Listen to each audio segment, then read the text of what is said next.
주님 감사합니다. 오늘 이 자리를 주님께서 기뻐하시고 좋으셔서 함께 하신 것을 믿습니다. 이 안에 참석한 모든 자들을 주님 기억해 주십시오. 이들 안에 있는 그 믿음과 마음을 주님 받으시고 흠양하시고 기뻐하여 주십시오. 우리가 오늘 주님을 예배하고 주님 말씀을 드리려고 이 자리에 모였습니다. 주님, 우리가 주님을 참 사랑합니다. 주님 당신 마음 갖기를 소망합니다. 여기 모인 자들이 어리거나 하나님 어른이거나 상관없이 우리가 주님 안에서 한 형제이고 가족입니다. 주님, 오늘 이 자리에 주님 함께하여 주십시오. 당신 안에 은혜가 되게 하여 주십시오. 주님께 이 시간 올려드립니다. 예수 그리스도의 이름으로 기도합니다. 반갑습니다, 여러분. 네. 최근에 제가 갔던 곳 중에 가장 아기자기하고 가족 같고 이렇게 다양한 계층이 또 앉아있는 모습도 오랜만에 처음 뵙고 너무 좋습니다. 또 이렇게 가까이 있는 것도 처음이고 나도 부담되는데 여러분들 부담 안 될라나 모르겠어요. 앞에 계신 분들은 혹여나 제가 원치 않게끔 뭐가 많이 튀시면 참으시고 인정해 주시고 우리 옆에 있는 분들 한 번씩 양쪽 옆으로 한 번씩만 꽉 껴안아 주실래요? 네, 꽉 껴안으세요. 양쪽에 한 번씩. 네.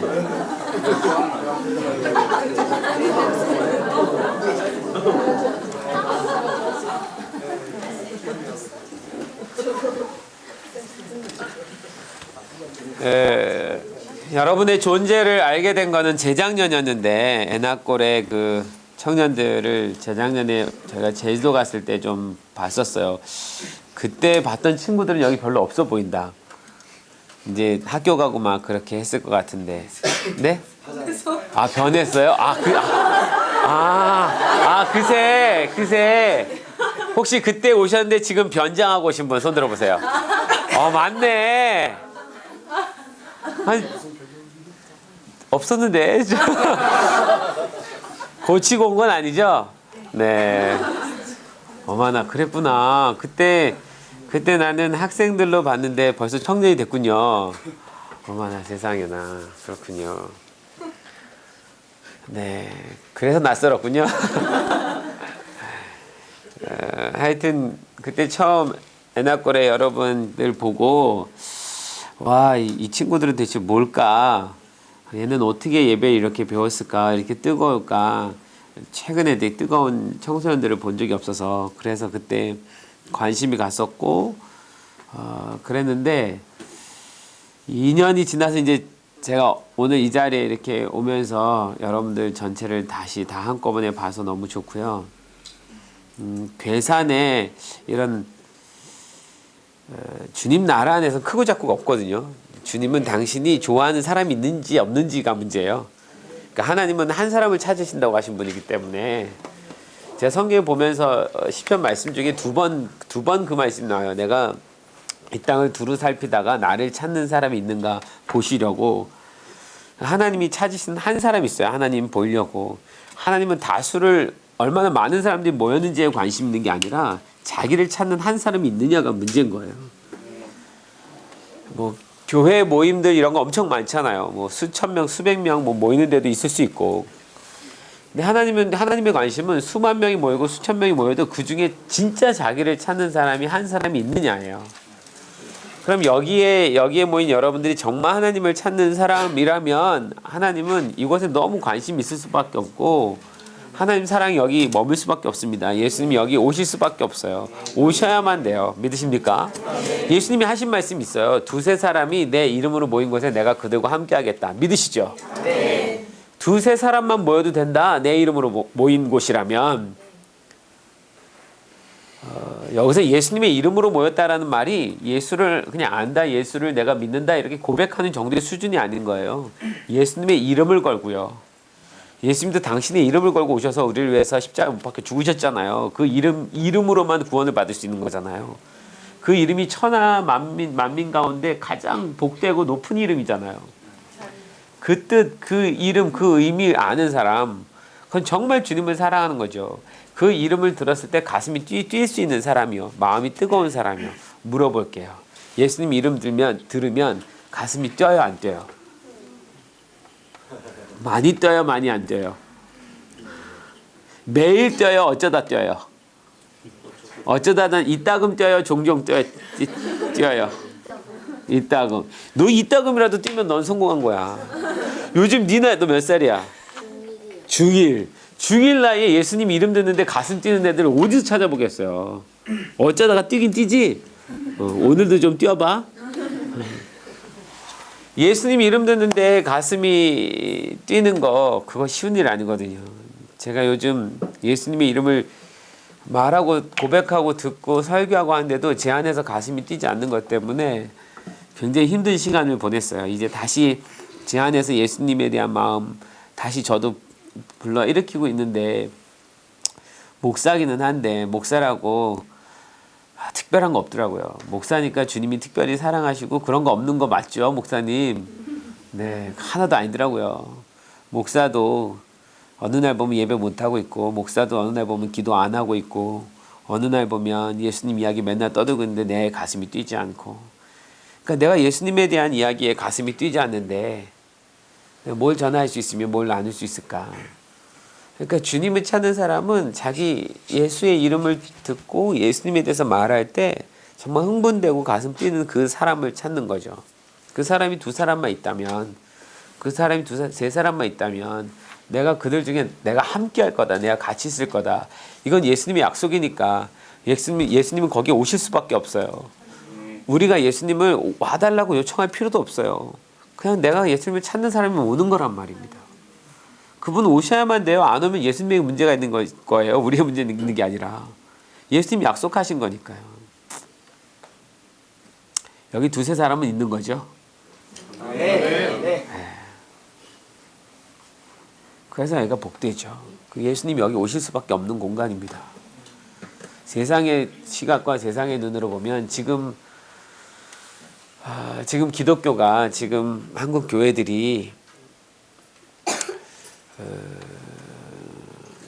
최근 한 10년쯤 아니 20년쯤 얼마나 큰 교회냐 얼마나 많은 사람들이 모이냐 뭐 이런 것에 경쟁하고 싸움하고 사실은 정말 예수님을 찾는 사람이 있는지 없는지에 대해서는 관심이 없이 제가 지난주에서도 강남의 어떤 교회에 대한 이야기를 하나 들었는데 그 강남의 어떤 교회에 2,000명이 모이는 교회가 있어요. 어느 교회라고 말씀드리지 않지만 근데 거기에 중심 그 리더 중에 몇몇 사람들이 어느 집회에 왔다가 큰 도전을 받은 거죠. 어떤 도전을 받았냐면 술 먹는 것이 죄라는 소리를 그날 설교를 들은 거예요. 근데 그 사람이 그 교회의 어떤 리더 중에 한 사람인데 자기는 신앙생활 하면서 술 먹는 게 죄란 걸 몰랐다는 거예요. 여러분 알아요? 몰라요? 알죠. 우리도 아는데 한 번도 못 들어봤대요. 거기는 잘 사는 사람들이 사니까 그 사람들이 주님 예수 믿으러 나오는 것도 자기가 복 받기 위해서든 아니면 상류층 어떤 사회에 속하고 싶어서든 그랬는지 모르겠어요. 그런데 한 번도 술 먹는 게 죄란 걸 몰랐다는 거예요. 그래서 그 구역원들이 모여서 같이 술 마시고 같이 기도회 하고 뭐 어떻게 기도회가 되는지 모르겠는데 술김에 하나요? 아 그렇구나. 그 설교를 자기네가 들어본 적이 없다고. 근데 어디서 그 설교를 듣고 깨진 거예요. 그게 죄라면. 내가 정말 예수님을 제대로 믿고 있었나.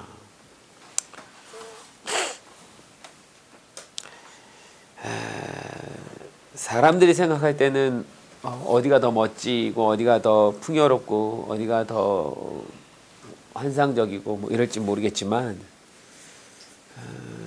주님은 이러한 장소를 굉장히 기뻐하시고 좋아하십니다. 예수님이 가장 좋아하셨던 장소가 있다면 골방이잖아요. 그죠? 예수님이 너희가 골방에 들어가서 은밀한 중에 나를 만나다오 이렇게 말씀하셨잖아요. 여기 골방 같잖아요. 그죠? 좋습니다. 그래서 여기 오신 여러분들을 환영하고 축복합니다.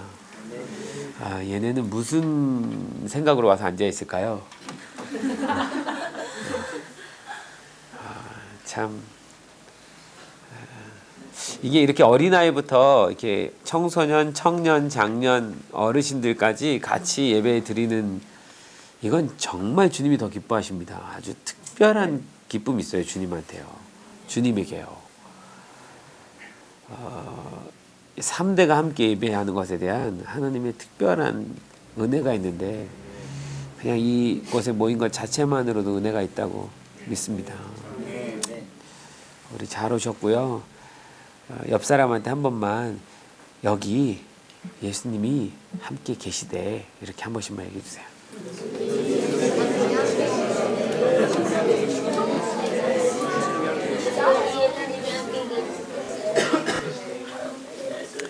개인적으로 제가 장의자를 치료하고요. 좋아하는 게 쇼파거든요. 이렇게 쇼파에 앉아서 예배드리는 이 장면이 너무 좋습니다. 나중에 커져도 더 큰 장소를 가더라도 장의자 놓지 말고 쇼파를 장의자처럼 쫙 늘어놓죠. 이렇게 딱 늘어놔가지고 얼마나 편안해요. 예수님 당시에 예수님 말씀 전할 때는 어떻게 전하셨는지 아니? 알아? 너 이름 뭐야? 어? 노아? 육노아? 여기 이름들이 다 특이하구나. 기드온, 육노아. 야. 노아야, 예수님 당시에 예수님 말씀 전할 때는 어떤 식으로 사람들이 앉아 있었을까? 서로에게 왼쪽으로 이렇게. 야, 왼쪽으로 기대서 이렇게 누워가지고 이렇게 떡을 떼면서.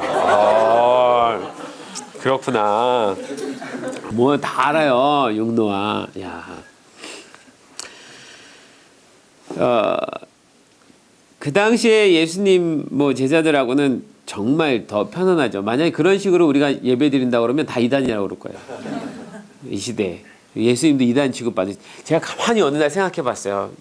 예수님이 이 시대에 와서 2000년 전에 오신 예수님이 이 시대에 와서 2000년 전에 오셨던 그 모습으로 그 모습이란 건 뭐냐면 그 시대의 유행에 있었지만 그 시대 문화에 있었지만 예수님은 그 시대도 문화를 다 깨셨거든요. 예수님 하는 일들마다 말씀하는 것마다 행동 하나하나마다 그 당시의 제사장들과 그 당시의 서기관과 바리새인과 종교인들이 볼 때는 전혀 다른 파격적인 모습인 거예요. 그죠?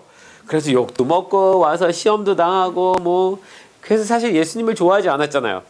그 예수님이 만약에 이 시대에 온다면 예수님도 지금 우리가 가지고 있는 이 기독교적인 문화 그 모습 그대로 오셨을까요? 굉장히 파격적이셨을까요? 굉장히 파격적인 거예요. 예수님 만약 이 시대에 오셨으면 예수님은 사람들한테 전부 뭐 취급 당하셨을 거냐면 죄송한 얘기지만 예수님도 이단이죠. 그잖아. 이단 취급 당할 수밖에 없어요. 그러면 누가 잘못됐을까라는 생각이 들더라고요. 예수님이 잘못된 건가? 아니면 지금 우리가 가지고 있는 기독교라고 하는 어떤 문화가 문제가 있는가? 이 문화가 잘못된 건 아니에요. 그러나 성경이 어떤 것과 뭐 떨어져 나가지 않은 말씀 그대로인데 행동은 자기네들이 갖고 있는 문화랑 다른 문화를 가지고 있다고 그래서 그걸 막 손가락질하고 뭐 이러면 안 되는 거죠. 우리 소파에 앉아서 말씀 듣는다고 이단인가요? 아니죠. 네. 오늘 말씀을 좀 같이 나누겠습니다. 여러분 마태복음 4장을 좀 같이 볼게요. 오늘 어린아이들이 올 것 같은 생각이 들어서 무슨 말씀을 나눌까 하다가 마태복음 4장 1절부터 3절까지만 좀 나누고 싶다라는 생각이 들었는데 마태복음 4장 1절부터 3절까지 우리 같이 한번 큰 목소리로 읽어볼까요? 우리 학생들도 같이 시작! 그때 예수께서 성령에게 이끌려 마귀에게 시험을 받으러 광야로 가사 40일을 밤낮으로 금식하신 후에 들이신지라 시험하는 자가 예수께 나와서 이르되 내가 만일 하나님의 아들이었거든 명하여 이 돌들로 떡덩이가 되게 하라. 여러분 이 말씀 잘 아시죠? 육노아 잘 알지? 예수님 뭐 받으셨어? 시험 받으셨어. 그죠?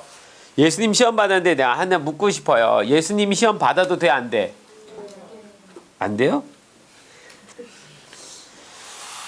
예수님이 왜 마귀한테 시험을 받아야지 돼요? 예수님이 세요? 마귀가 세요?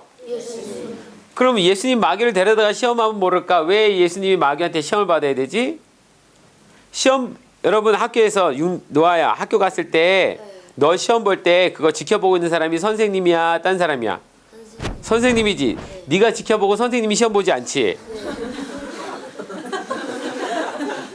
그렇잖아요. 시험지 주는 사람이 선생님이야, 너야. 선생님. 그지? 너는 시험 봐, 안 봐? 봐요. 봐. 그러면 선생님 높잖아. 네. 그럼 시험지 주는 사람이 높네요, 그죠? 네. 그럼 사단이 시험지를 줬어, 예수님한테. 네. 그럼 예수님 시험 봤어. 그럼 누가 높아? 그 예수님 높다는 거는 지금 반대로 얘기하면 네가 시험지 주고 선생님 시험 봤다는 얘기랑 똑같잖아.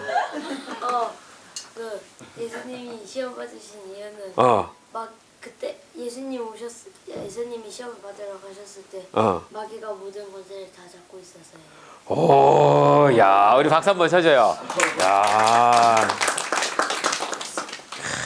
여러분 혹시 비가 많이 내리시걸랑 노아의 집으로 다 모이셔서 그 집에 들어가시면 살 수 있습니다, 여러분.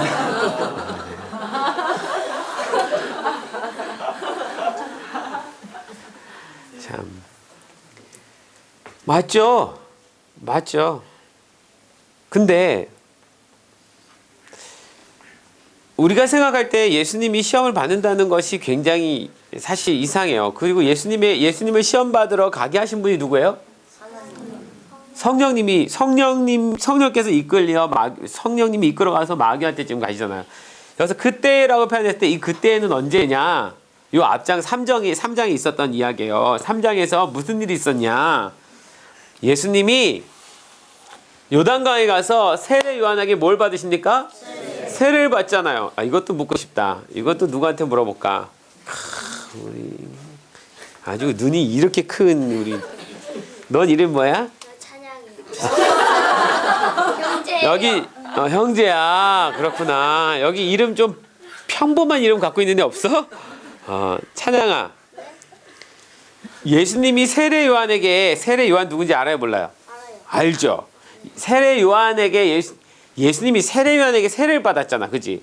네. 그러니까 거꾸로 했나? 예수님이 세례 요한을 세례 줬나? 아니요.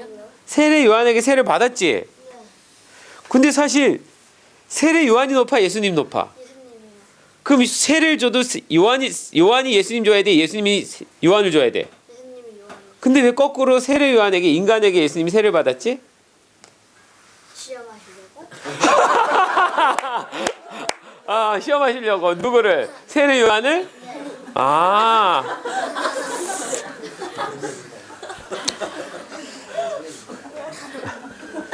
여러분 성경에 보면 가끔 이렇게 한번 이렇게 거꾸로 생각해 보면 왜 그랬지? 그런 생각들이 많이 들어요. 우리 어릴 때부터 사실은 그런 생각 많이 갖는 것이 중요합니다. 성경을 읽을 때 의문을 갖고 이거 왜 그래요? 라고 물을 수 있어야 되는데 사실은 주일학교에서 그걸 하나도 묻지 않아요. 그냥 그렇다고 선생님이 가르치면 듣고 배울 뿐이죠. 근데 이런 질문들을 많이 하면 할수록 아이들이 성경에 굉장히 깊이 들어갈 수 있습니다.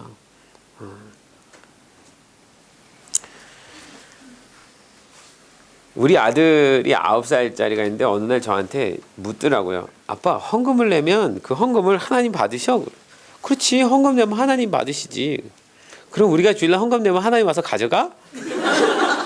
그래서 얘가 질문을 한 의도가 뭔지 그때 제가 약간 눈치챘어. 가만있어 봐. 하나님이 가져가는 건 아니지. 하나님 가져가는 건 아니고 그거를 가져다가 교회에서 쓰는 거지. 그러니까 얘가 뭐라고 했냐면 그러면 그 헌금을 제가 목사니까요. 그 헌금을 가져와서 아빠가 쓰는 거야? 아니지. 그럼 큰일 나지. 이게 얘기가 그렇게 되면 안 되지. 아빠가 쓰는 게 아니고 그 헌금을 우리가 하나님께 드리는 거야. 그러면 하나님이 그걸 받으셨다고 하나님이 받으신다고 믿고 우리 헌금을 드리는 거지. 그랬더니 저희 아들이 또 묻는 거야. 그러니까 내 말은 하나님이 받으셨냐고. 그래서 그 하나님 받으셨어. 그럼 그 돈은 지금 하나님한테 있는 거야? 아니지. 그건 교회 통장에 있지. 그럼 우리가 쓰는 거네. 미치겠더라고. 이게 어떻게 설명을 할 수가 없는 거예요. 근데 그 9살짜리 아들의 이야기를 들으면서 제가 여러 생각을 많이 하게 되는 거야. 그렇구나. 이 아이가 자기가 드리는 어떤 믿음의 행위가 보이지는 않는 하나님이 받는다는 걸 어떻게 설명해야 될까? 이걸 실제적이라는 걸 어떻게 설명해야지 될까? 하여튼 그 의문은 걔는 아직도 안 풀린 상태에 있는 것 같아요. 그냥 결론은 제가 그래 결국 우리가 쓰는 거야.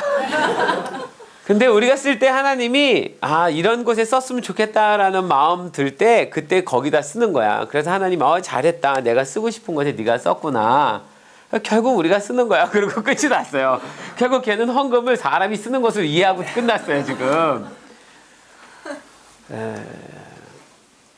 이 아이의 질문 하나가 굉장히 우리를 많이 깨웁니다. 사실은 이런 질문을요 아주 수도 없이 해요. 매일같이. 그 질문을 하게끔 열어줬더니만 뭐 쏟아지는 질문이 장난이 아닙니다. 이거 신학적으로도 설명이 안 되고 뭐로도 설명이 안 되는 아이들의 말 한마디를 굉장히 중요시 여겨주셨으면 좋겠습니다. 네. 어저께는 저희 둘째가 그 얘기를 문득 하더라고요.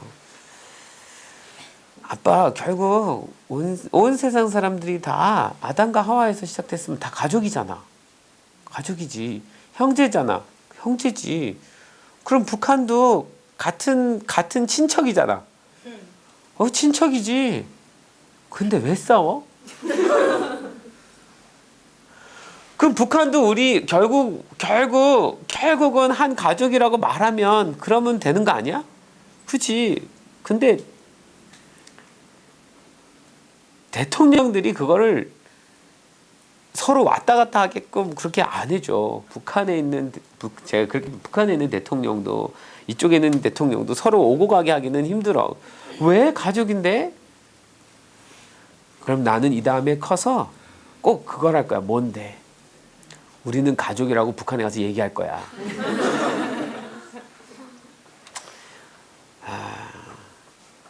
애들 생각은 정말 단순하죠. 가족이라고 자기가 떠들게 되면 언젠가 하나가 될 거라고.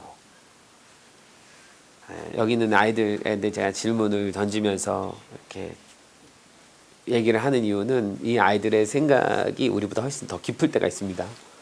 순수하고요. 다시 묻죠. 세례 요한에게 예수님이 세례를 받으셨어요. 누가 봐도 세례 요한이 예수님께 세례를 받는 게 맞아요. 그죠?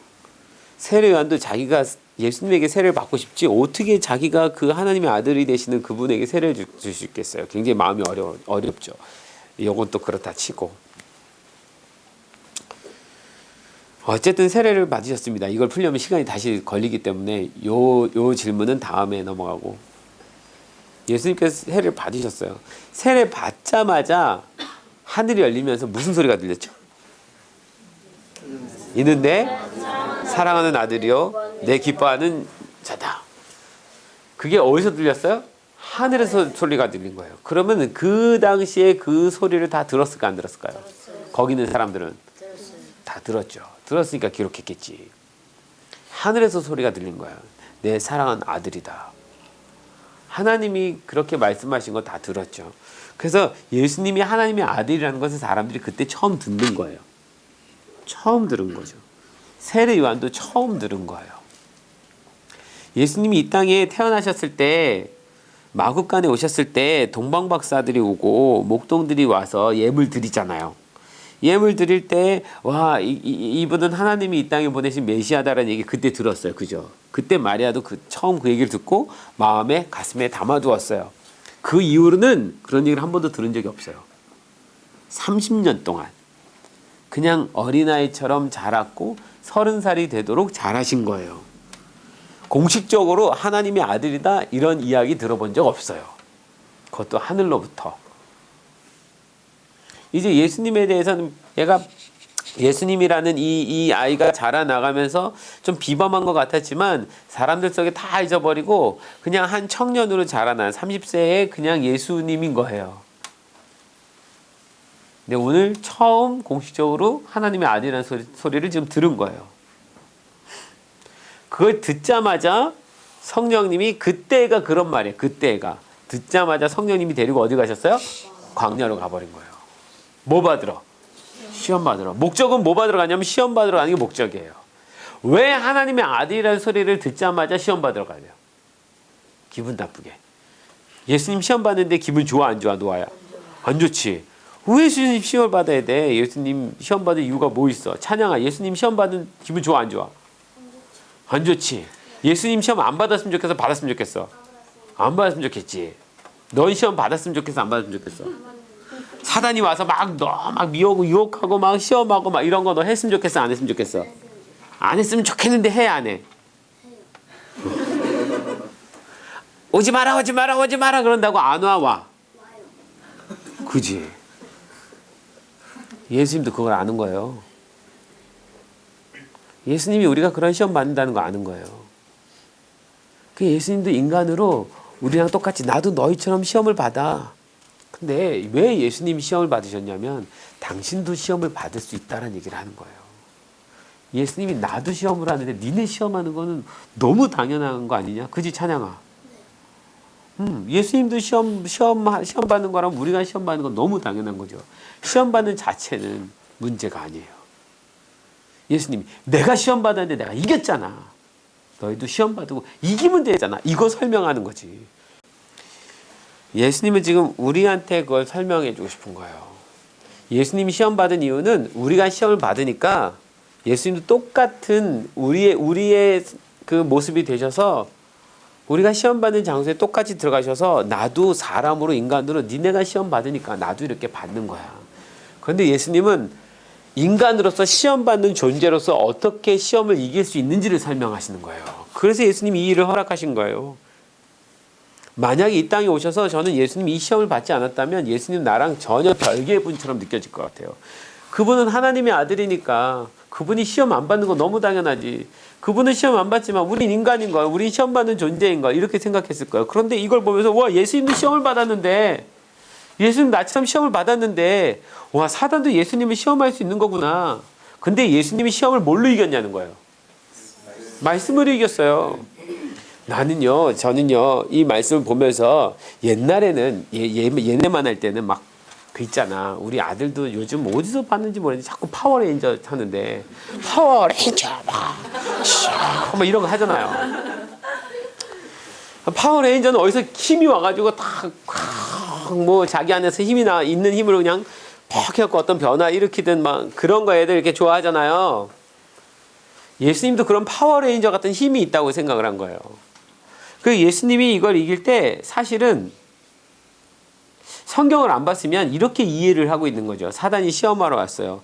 시험하러 왔을 때 예수님 말상대할 필요도 없죠. 어이 꺼져 말 한마디 하든가 아니면 내가 나사는 예수 그리스도의 이름으로 물러갈지어다 바로 그 자리에서 그냥 물러갈지어다 해버리면 사단 물러갑니까 안 갑니까? 가지. 예수님의 명령에 사단이 굴복할 수밖에 없잖아요. 나는 이 장면이 이상한 건 예수님이 말대꾸를 다 해주셔요. 물러가라 이게 아니라 돌이 떡이 되게 하라라는 말씀을 듣고 물러가라 이게 아니라 기록되었을 때 그리고 말씀을 이야기하는 거예요. 아니 성경 구절을 암송했다가 암송 구절 한 구절 얘기한 거라니까요. 여러분 여기 돌이 떡이 되게 하라 이 얘기가 어디 나온지 알아요?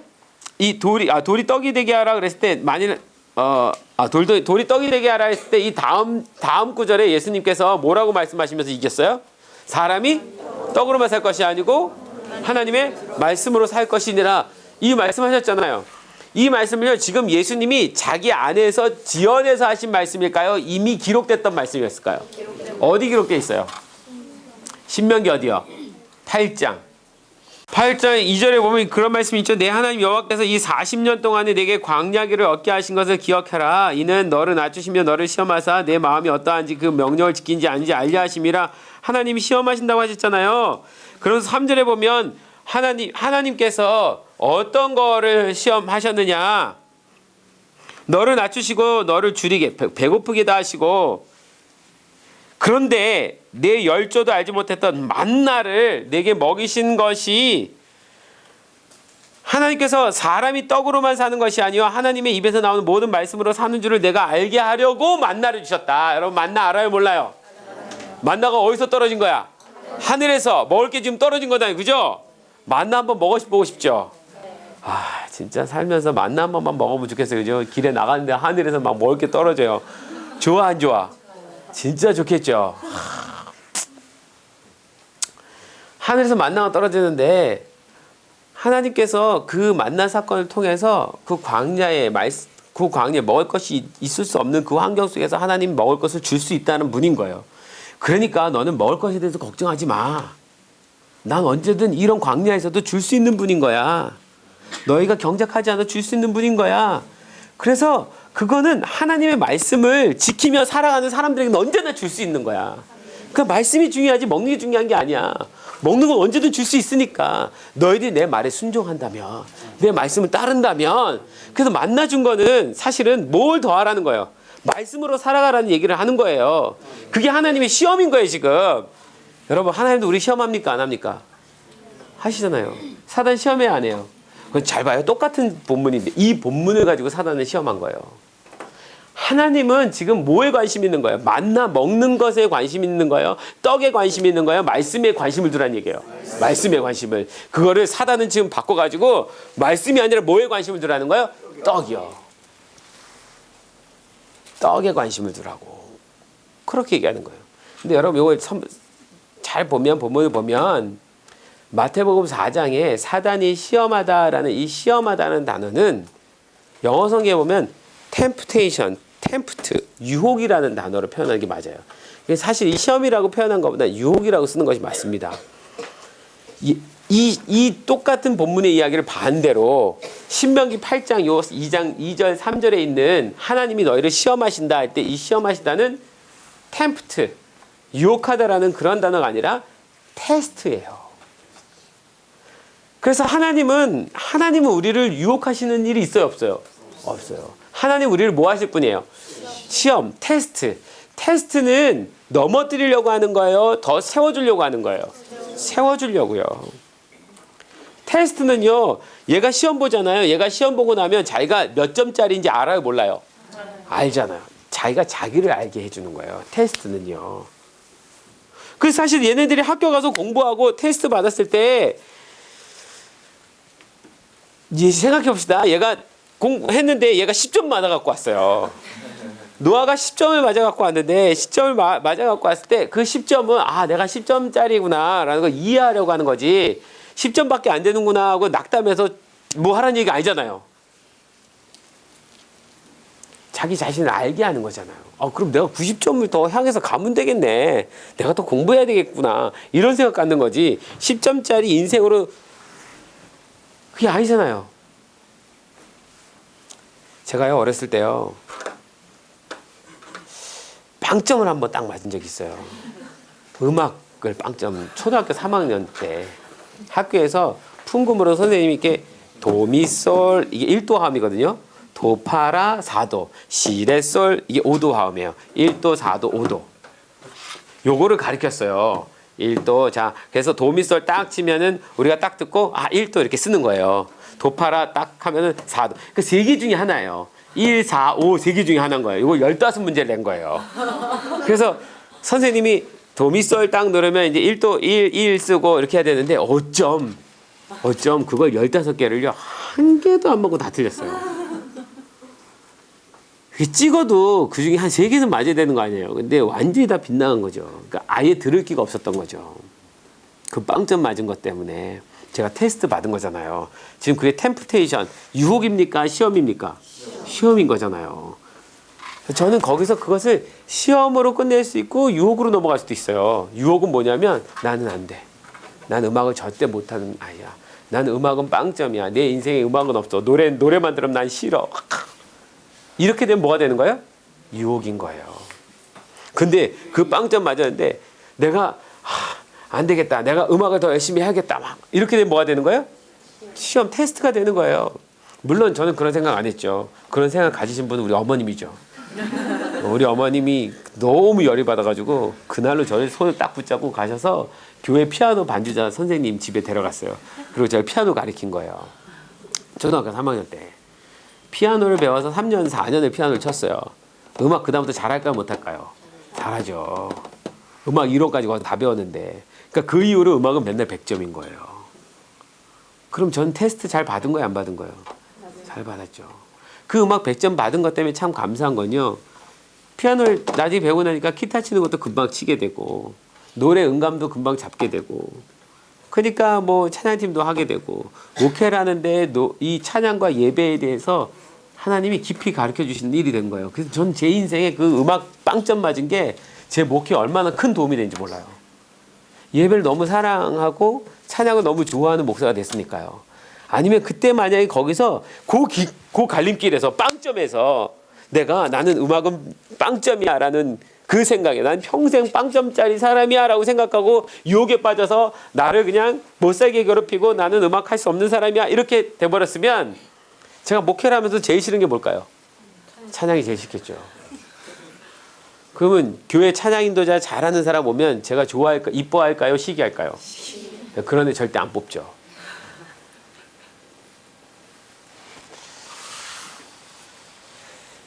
여러분 이게 지금 시험과 유혹인데 하나님이 우리에게 말씀을 주셨을 때 그 말씀은 만나 주셨을 때 그 말씀은 하나님이 우리가 더 주님 안에서 말씀 안에서 온전히 쓰게 해주기 위해서 테스트를 해주시는 거예요. 여기도 그렇게 말했잖아요. 모든 너도 알지 못하면 내 열조도 알지 못하던 만나를 내게 먹이신 것은 사람이 떡으로만 사는 것이 아니고 하나님의 입에서 나오는 모든 말씀으로 사는 줄을 네가 알게 하려 함이라. 네가 알게 하려 함이라. 네가 알았으면 좋겠다. 그것 때문에 내가 테스트를 하는 거야. 하나님 우리가 알게 하기 위해서 테스트를 하시는 건데 사단은 우리를 뭐 하려고 테스트하는 거예요? 넘어뜨리려고 하는 거예요. 하나님 우리를 넘어뜨리려고 테스트하시는 거예요? 하나님은 한 번도 우리를 넘어뜨리려고 테스트한 적이 없습니다. 하나님이 세워주려고 하는 거죠. 근데 왜 넘어져요? 아니요. 그건 하나님의 유혹이 아니라 사단의 유혹을 받았기 때문에 그런 거예요. 사단의 유혹을 받으면 넘어지는 거예요. 안 넘어질 수도 있죠.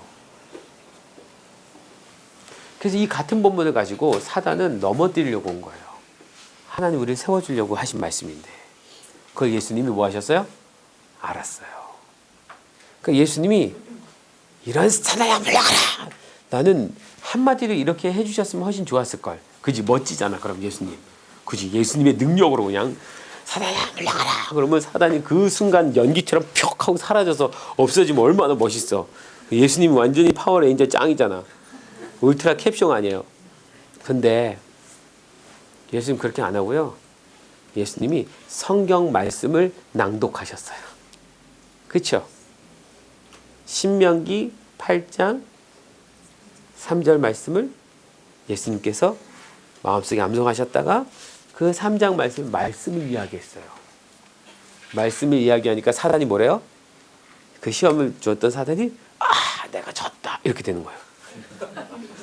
성경 구절 암송해서 얘기했는데 사단이 뭐 한 거야? 졌다. 자, 두 번째 문제. 이렇게 된 거거든요.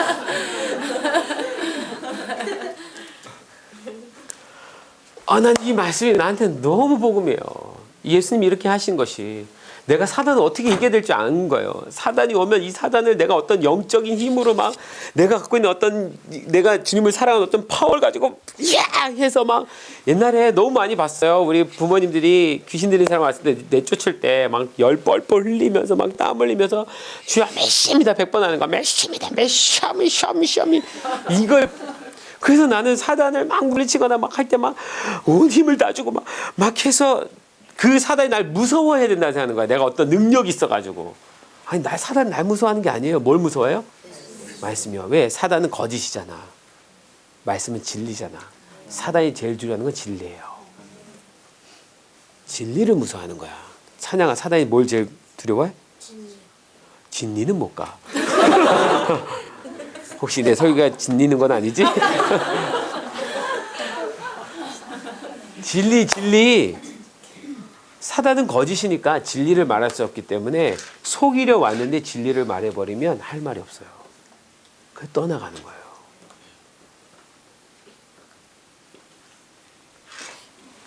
여러분 그래서 빛을 지혜라고 하고 어둠을 무지라고 얘기합니다. 무식한 거예요. 모르는 거예요. 무지한 거예요. 그 어둠은 언제 임하냐면 하나님의 지혜, 말씀의 지혜가 없을 때 거기가 어둠인 거예요. 죄를 지었을 때 어둠인 것도 물론이겠지만 하나님 말씀이 없는 상태가 어둠입니다. 어둠이란 어원 자체가 무지란 뜻에서 왔어요. 무지하다. 그래,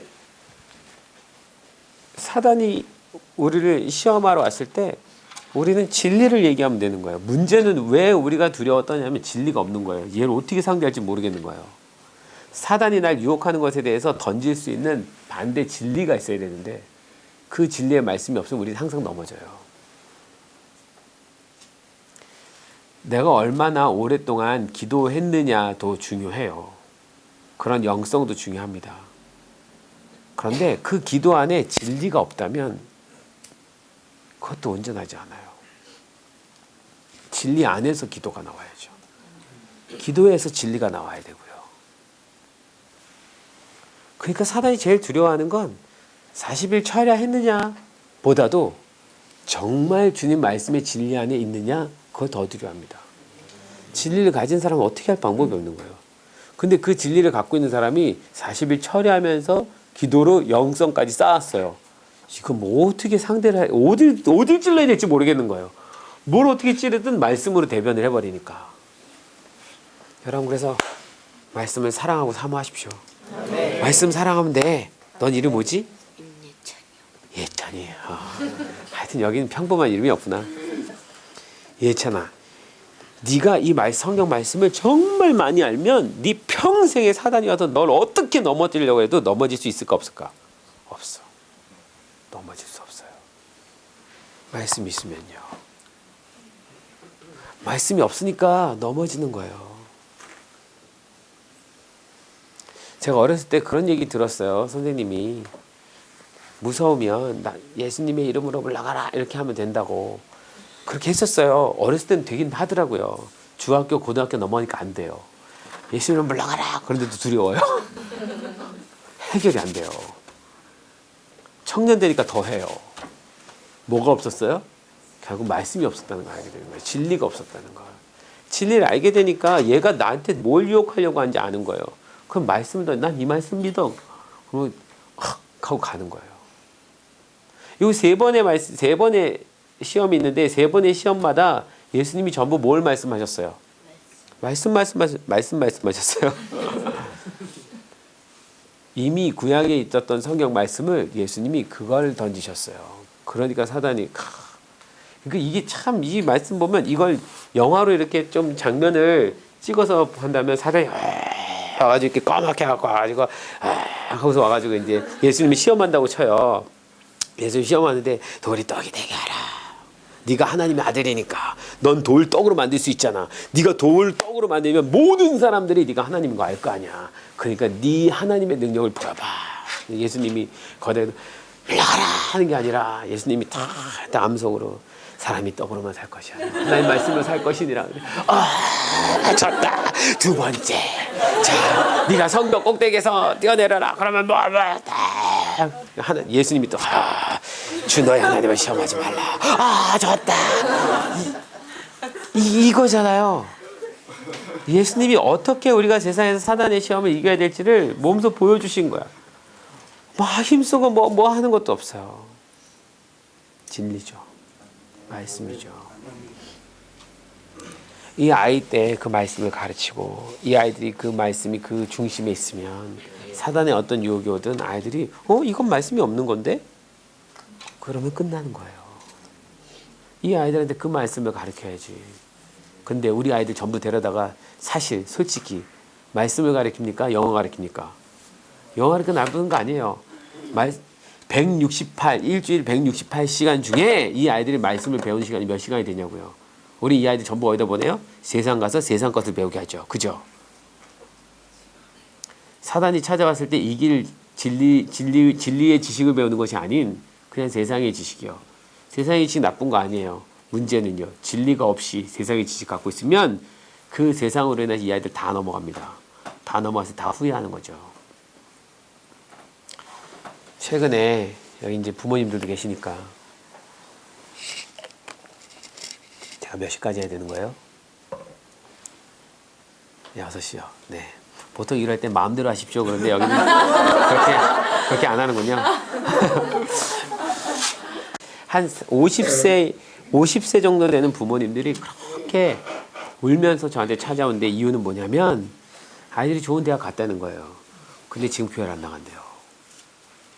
이 아이들이 지옥 갈까봐, 구원받지 못할까봐 그거 갖고 울고 있는 거예요.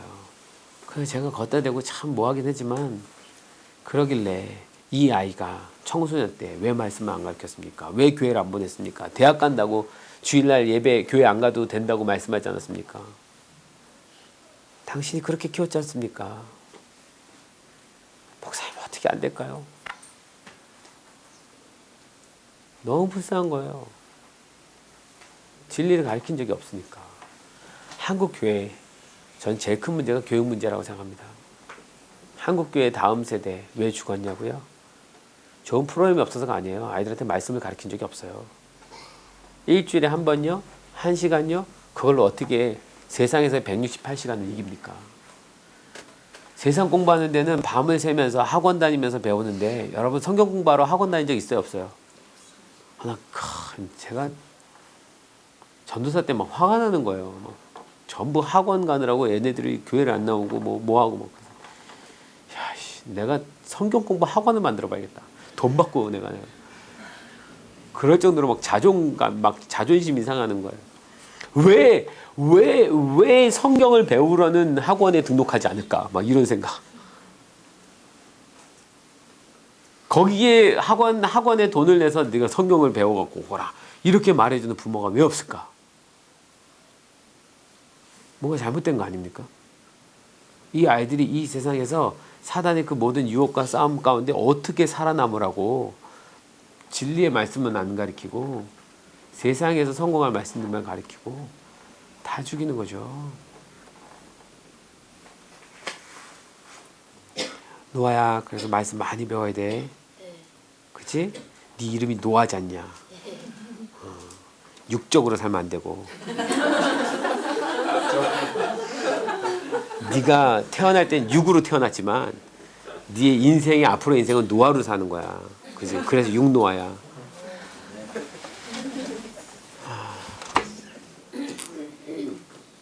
네. 이 얘기만 하고 제가 마칠게요.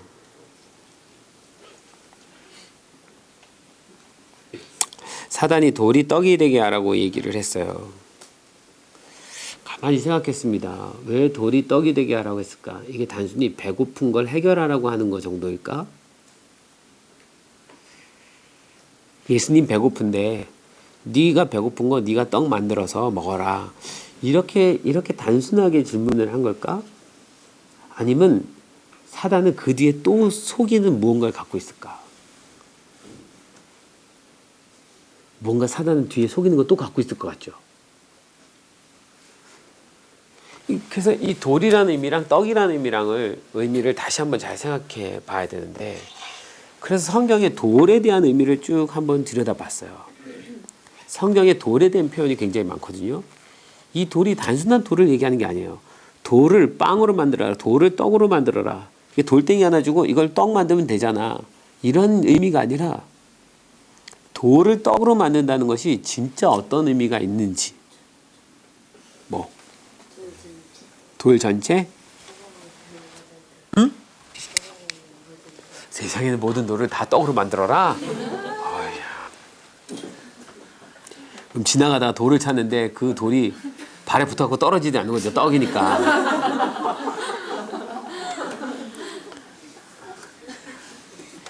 돌이요, 헬라어로 리도스예요. 리도스. 따라해보세요. 리도스. 히브리어로 돌을 번역할 땐 히브리어는 뭘까요? 이야, 너 대박이다. 야, 진짜. 야, 굉장히 창조적인 대답이다. 히브리어는 히도스, 헬라어 리도스. 야, 그랬으면 참 좋겠다만, 야, 아주 멋진 대답이었어. 그래도 그런 생각 누가 하냐? 너니까 하지, 찬양아. 히도스. 좋아요. 아주 적극적인 자세 아주 좋습니다. 히브리어로는 에벤이에요. 에벤. 어디서 들어본 적 있어? 에벤 에셀. 들어봤죠? 에셀이 하나님이 도우셨다는 뜻이에요. 에벤은 돌이고요. 저를 하나님이 부르셨다. 네, 하나님이 도우신 돌 이런 뜻인 거죠. 근데 이 돌이 어떤 의미가 있냐면 하나님이 성전을 세울 때 성전에 뭘로 성전을 그때 지었어요? 돌로 지었잖아요. 다. 처음에 제단 쌓을 때 아브라함이 제단 쌓을 때 뭘로 제단 쌓아요? 돌로 쌓지 나무로 안 짓잖아요. 야곱이 몰 베고 자다가 그걸로 돌베개 자다가 그 돌로 거기다 제단을 쌓고 하나님께 예배를 드리잖아요. 나중에 성전 지을 때 뭘로 지어요? 돌로요. 돌은 성전이라는 의미가 있습니다. 근데 이 돌은 절대로 다듬은 돌이 아니에요. 자연석 그대로를 가지고 제단을 쌓아야 되는 거예요. 제단할 때 막 이게 삐뚤어졌네. 요거 이만큼 잘라내야지. 쳐서 그래서 갖고 오는 게 아니에요. 자연 그대로의 돌을 갖다가 놓고 제단을 다듬지 않은 돌로 쌓아라. 이게 성전인 거예요. 그러니까 다듬지 않았으니까 돌이 울퉁불퉁해야 안 해요? 해요. 울퉁불퉁한 그대로 성전을 쌓아라. 그래서 성전을 쌓을 때마다 하나님이 돌에 대한 설명을 굉장히 많이 하십니다. 그래서 이 돌이 성전을 의미해요.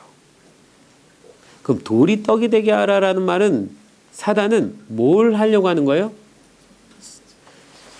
말씀보다 떡이 중요하죠. 하는 것처럼 성전보다 뭐가 중요하다? 먹고 사 사는 것이 더 중요하다는 거예요. 예배보다 먹는 게 더 중요한 거야. 그걸 바꿔놓는 거, 도는 거예요. 그래서 그 어떤 성전, 어떤 예배 하나님의 임재보다 이 세상에서 먹고 살아가는 것에 더 관심을 갖게 만들어 버리는 것이 돌이 떡이 되게 하라는 거예요. 진짜 나쁘죠. 근데 여러분, 이스라엘 백성들이 이 유혹에 빠졌습니까? 안 빠졌습니까? 예루살렘 성전 멋지고 화려하고 아름답잖아요. 근데 그 안에 진짜 성전, 주님이 임재하실 만한 성전이었습니까? 아니면 이미 거기 있는 사람들은 누가 됐다고 그랬죠? 강도의 구절, 강도, 돈, 떡. 거기 있는 모든 제사장들과 레위인들은 거기서 나오는 돈, 떡에만 관심 있는 사람들이 된 거예요. 성전을 강도의 구절을 만들었어요. 그러니까 예수님이 그걸 어떻게 하셨어요? 다 무너뜨리셨어요. 돌 위에 돌 하나도 남지 않을 만큼. 여러분, 이거와 똑같은 일들은 지금 우리 한국 교회에도 있어요, 없어요? 있죠. 성전을 전부 다 뭘로 만들어요, 지금? 돈으로 만들고 먹을 거로 만들어요. 아까 얘기했잖아요. 아이들에게 말씀을 가르치지 않아요. 예배를 가르치지 않아요. 진리를 가르치지 않습니다. 주님의 임재 같은 걸 설명하는 것이 아니에요. 아이들한테 인생이 어떻게 성공해서 먹고 살아가야 되는지를 가르치는 거예요. 교회에서 아이들한테 성공을 가르치기 시작했어요. 진리를 가르치는 것이 아니라, 말씀을 가르치는 것이 아니라. 애들한테 뭘 빼앗았어요? 성전을 빼앗았어요. 이미 아이들은 돌이 뭐가 됐어요? 떡이 됐어요. 부모들이 전부 아이들을 이 돌이라는 거 안에 또 하나의 의미 뭔지 아십니까? 돌은 사람을 의미합니다. 사람이요.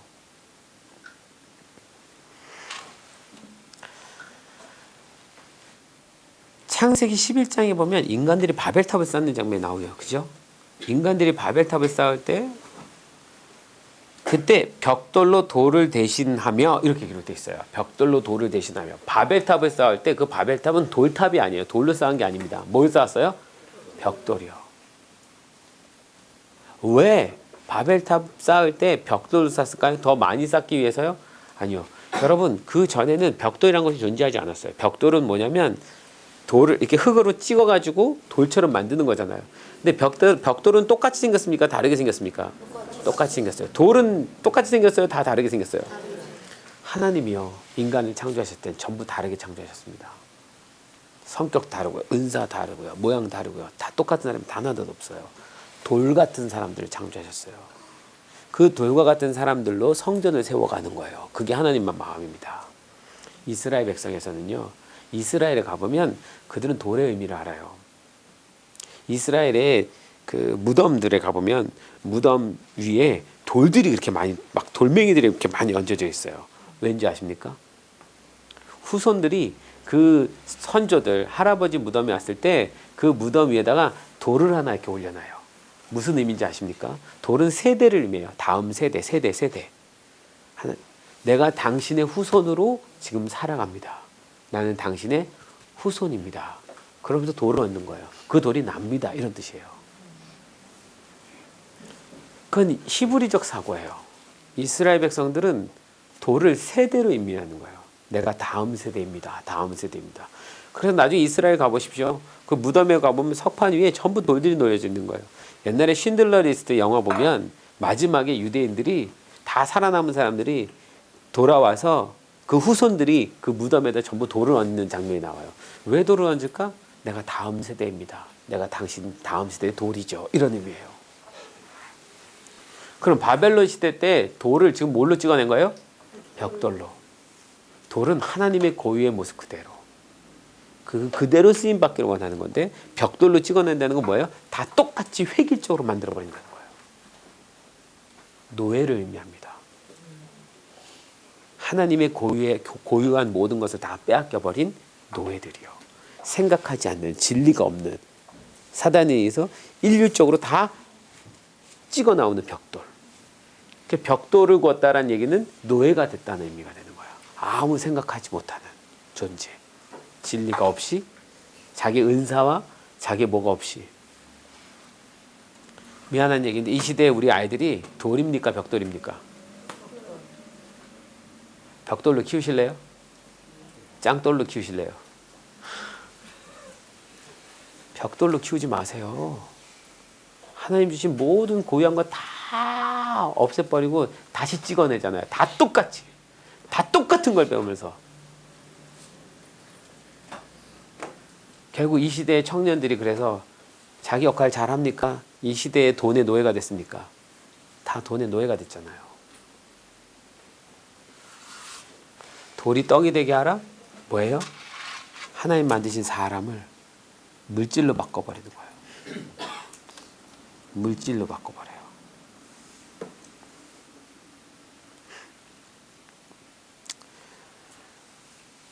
예수님이 그렇게 말씀하셨던 거 기억나죠? 사람들 막 뜨겁게 찬양할 때 바리새인이 왜 저들이 시끄럽게 굽니다. 조용히 시켜주십시오. 그때 예수님이 저들이 하나님께 나에게 찬양하지 않으면 뭐라고요? 돌들이 일어나서 왜 돌들이라고 표현했을까요? 돌이 사람이니까요. 이 시대 생각해 봅시다. 이 시대 모든 문화가 우리 아이들을 돌로 만들어주는지 벽돌로 만드는지. 이 시대 모든 교육들이 우리 아이들을 돌 그대로의 고유한 모습으로 자라가게 하는지 아니면 떡을 얻기 위해서 벽돌로 만들어 버리는지. 결국 뭘 얻기 위해서요? 떡, 먹고 사는 문제, 성공, 명예, 돈.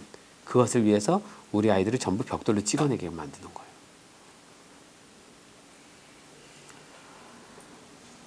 애나꼬레에 있는 우리 아이들을 그렇게 만들면 안 되죠. 괴산을 좀 뒤집어 놨으면 좋겠습니다. 목사님. 괴산의 청소년들 아이들을 여기 몇몇 부모님들 계시지만 여러분부터 이 아이들을 돌로 만들어내세요. 돌 그대로요. 원석 그대로요. 하나님 이 아이에게 주신 그대로요. 그거를 마구잡이로 막 깎아내지 마시고 그대로요.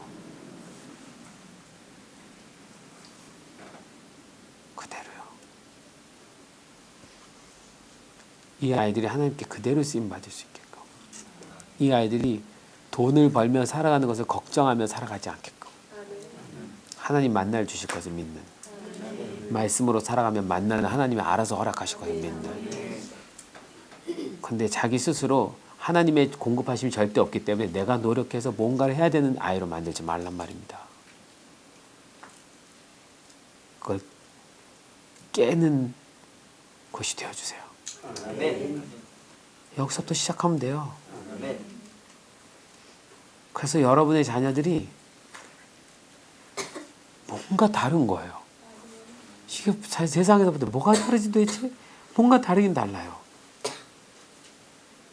일반적인 세상에서의 교육만으로 살아온 아이들하고는 아주 좀 다른, 그게 어떻게 성공했느냐가 아닌, 이 안에 기쁨이 있고 행복이 있고 평화가 있고 즐거움이 있고 소망이 있고 자신감이 있고 담대하고 뭐 가질 것도 없는 것 같은데 이 시대 아이들이 행복합니까? 아니요. 다 죽을 생각하거든요.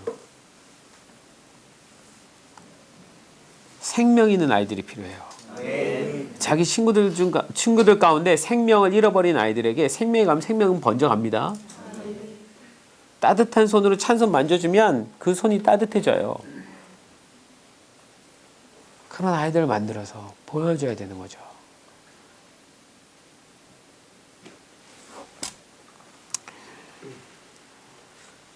돌의 의미가 간단하게, 여러분 예수님도 돌이죠. 건축자의 버린 돌처럼. 예수님 돌이라고 하셨잖아요. 예수님을 또 흰 돌. 예수님도 돌이라고 표현해요. 하나님도 에베네셀 할 때 하나님이 도우신 돌. 하나님도 돌. 이 돌은 진리 안에 있는 그 무엇을 의미합니다. 진리에 거하여 있는 그 무엇. 진리에 거하여 있는 사람. 진리 안에 있는 예배. 진리 안에 있는 성전. 진리 그분. 그것을 세상이 원하는 떡으로 바꿔버리는 것. 그게 사단의 전략입니다. 이게 첫 번째 시험이에요. 사단은 예수님만 시험하는 것이 아닙니다. 평생을 이 첫 번째 시험을 먼저 던져요. 여기에 다 넘어가는 거죠. 사단이 유일하게 던질 수 있는 세 가지 유혹 중에 첫 번째가 이거예요. 이게 가장 강력합니다. 그게 첫 번째 던지는 거예요. 예수님만 이 시험을 받으셨나요? 아니요. 우리도 이 시험을 받고 있는 거예요. 매일. 매일 우리는 돌이 떡이 되게 하라는 시험 안에 있습니다. 우리 아이들은요, 자라면서 그 시험을 항상 겪고 있는 부모, 그리고 결국 돌이 떡이 되게 하려고 애쓰는 부모를 보면서 자라요. 그러면서 그게 옳다고 믿겠죠.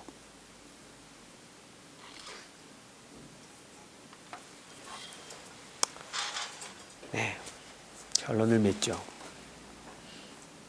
예수님이 말씀으로 이겼습니다. 말씀으로밖에 이길 수가 없어요. 진리로밖에 이길 수가 없습니다.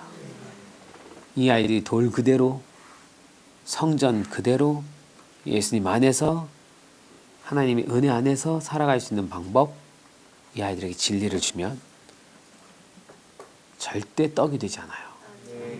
돌 그대로 주님께 드려지고 주님은 떡 대신에 만나를 주실 것입니다. 그러면 이 아이들이 주님 안에서 살아가는 거죠. 왜 광야에서 시험을 받았을까요? 광야라는 단어는 따라해보세요. 미드바르. 광야가 히브리어로 미드바르.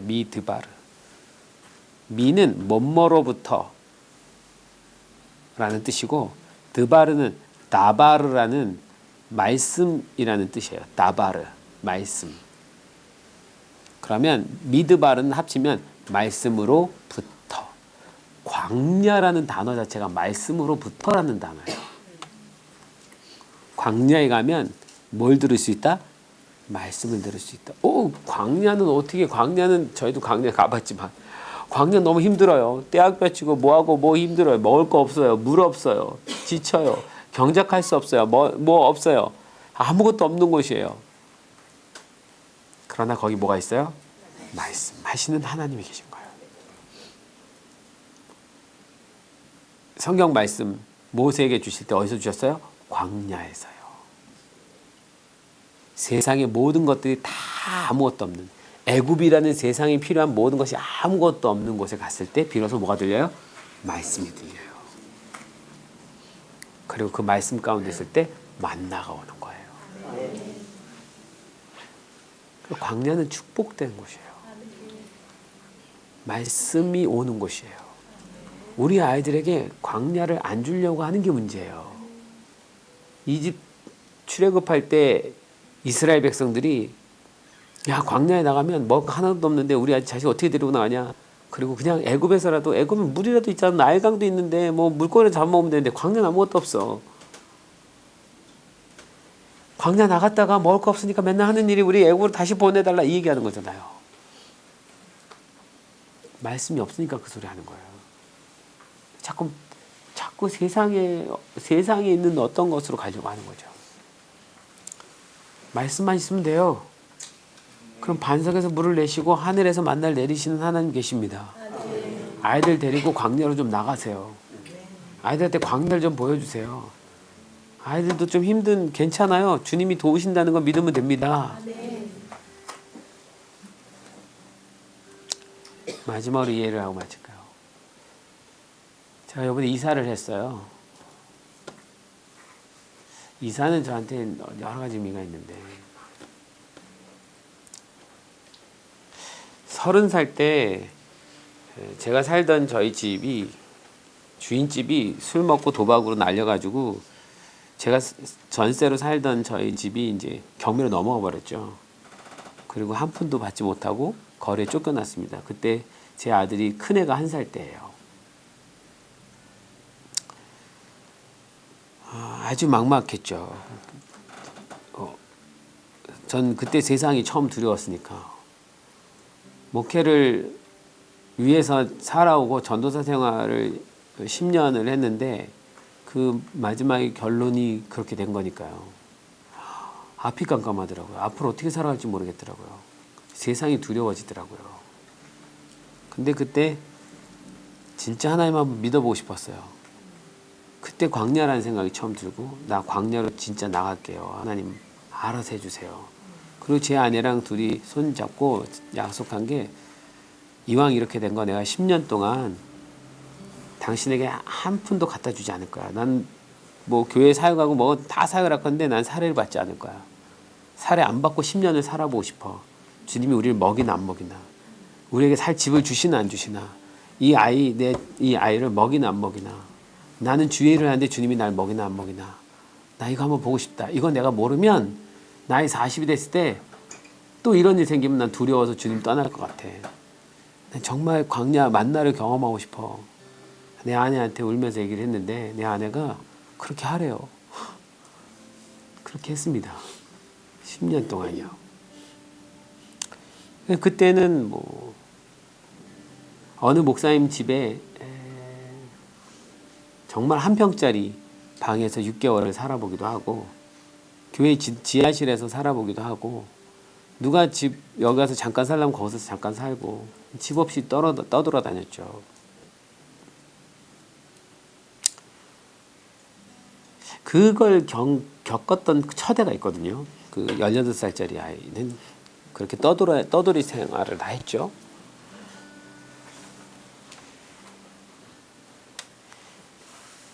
근데 어쨌든 그 시간이 지나가면서 하나님이 지금 저희에게 살 집들을 허락해 주셨어요. 저희가 살 수 없는 도저히 뭐 감당할 수 없는 하나님의 능력으로 힘으로 공급하셔서 전세살이로 잘 살아가게 하셨죠. 이번에 저희가 또 교회를 이전을 하는데 또 어디로 가야지 될까? 근데 더 적은 데로 갈 마음을 갖고 짐을 어떻게 버릴 것인가부터 시작해서 고민을 했는데 하나님이 니네 집은 내가 마련했다 이런 마음 주셔서 기다렸는데 하나님 주신 어떤 집이 이게 주님 주신 집이구나 라고 들어갔는데 지금 집보다 더 커진 거예요. 우린 다 버릴 생각하고 갔는데 큰애가 와 집이 너무 커졌어요. 너무 넓어졌어요. 아빠 화장실이 2개예요. 작은 애는 그 삶을 못 봤었어요. 근데 작은 애는 아빠 우리가 예배 열심히 하고 하나님을 열심히 하니까 하나님이 우리한테 큰 집을 주셨네요.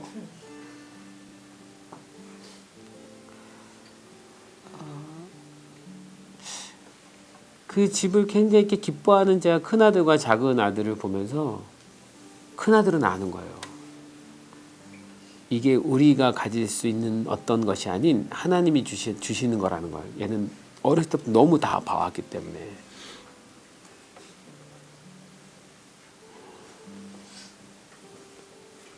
저는 이 아이들이 그걸 기억했으면 좋겠어요. 우리가 주님을 위해서 살아가면 주님이 우리의 먹을 것과 입을 것과 집과 모든 것을 책임져 준다는 거예요. 그냥 그거 하나만 아이들이 배우기를 소망해요. 자기가 어떻게 먹고 살아야 할 건지를 위해서 살아가지 아니하고 그냥 주를 위해서 살아가면 주님이 때에 맞춰서 공급하신다. 그래서 우리가 떡을 구하는 것이 아니라 이 돌로 어떻게 성전을 만들까? 이 돌로 어떻게 에베네셀 그런 믿음을 보일까? 나같이 모난 이 돌이 어떻게 주님 앞에 그대로 쓰임받을 수 있을까? 그걸 고민하게 해주는 어른들 됐으면 좋겠고 우리 아이들이 그렇게 쓰임받았으면 좋겠어요. 돌이 되십시오. 노아야 뭘 되라고? 벽돌은 되면 돼 안 돼? 찬양아 돌이 좋아 떡이 좋아? 맞아 돌. 수랑장이가 돌이 좋은 거야. 떡이 되려고 하면 안 돼. 너 떡 되면 옆에 사람 다 뜯어 먹어. 너 남는 거 하나도 없어. 믿으십니까? 왜 이 말씀을 주님이 오늘 여기서 나누게 하셨을까? 사실 이 괴산에 예나골에 여기는 모두에게 주님이 그거를 원하시고 요구하신다고 믿습니다. 이 시대 모든 사람들이 돌이 떡이 되게 해야 된다는 것을 가르치는 이때 우리만큼은 사람이 떡으로 사는 것이 아니라 하나님의 말씀으로 사는 것이다. 이거 하나 붙잡고 살아가는 모든 성도들 되었으면 좋겠습니다. 우리 옆 사람한테 말씀 붙잡고 삽시다. 이렇게 한번 10분 남았는데요. 같이 우리 찬양하고 기도하고 마쳤으면 좋겠는데 우리 무슨 찬양할까요?